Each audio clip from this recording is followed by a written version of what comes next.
Hello বন্ধুরা, চলে এলাম খাবার নিয়ে। আজকের খাবারে কি রান্না করেছি। শরীরটা ভালো না, একদমই শরীরটা ভালো লাগছে না, তাও রান্না করতে হবে।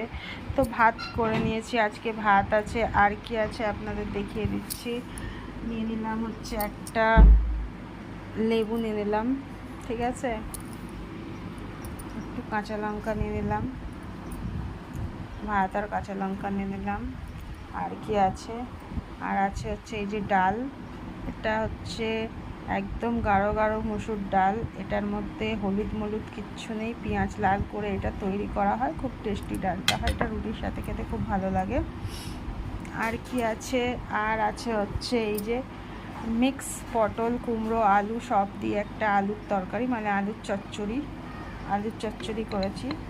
ভেজিটেবল একটা তরকারি, ঠিক আছে। আর কি আছে, আর আছে হচ্ছে এই যে বাঁধাকপি দিয়ে চিকেন করেছি।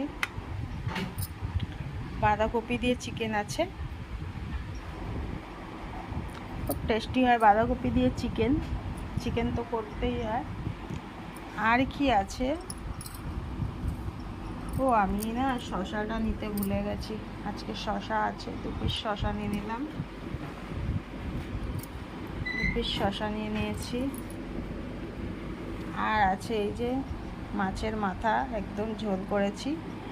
মাছের মাথাটা এই জন্যে আনা হয় কারণ এর মধ্যে কাঁটা থাকে না, আমার কাঁটা প্রচণ্ড ভয় লাগে, মাছের মাথা খেতে ভালো লাগে।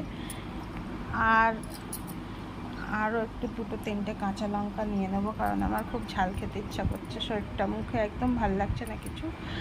2-3টে কাঁচা লঙ্কা নিয়ে নেব। আর আছে হচ্ছে এই যে একটু জেলি বানিয়েছি, পাকা পেয়ারার জেলি, খুব টেস্ট হয়, ভাত খাবার পর খাবো, ঠিক আছে। আর অবশ্যই জল নিয়ে নিয়েছি।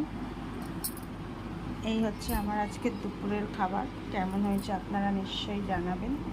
একদম সিম্পল খাবার করেছি, বেশি কিছু রান্না না। আর এত কিছু রান্না আমার বাচ্চারা খায়ও না, আমার বাচ্চারা সিম্পল খায়। আলু ভাত, এইসব ভাজা, আলু ভাজা, ডাল আর চিকেন, মানে ওরা চিকেন ছাড়া আর কিছুই খায় না। মাছটা শুধু আমার জন্য, আমার বাড়িতে মাছ কেউ খায় না, মাছটা শুধু আমার জন্য।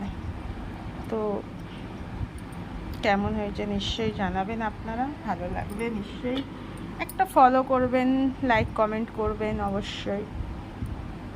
চললাম আমি খেতে। এই আমার আজকের রান্না, অল্প স্বল্প, ভালো লাগলে নিশ্চয়ই জানাবেন। বাই, সবাই ভালো থাকবেন। সবাই কী কী খেলেন আপনারাও নিশ্চয়ই জানাবেন, ঠিক আছে।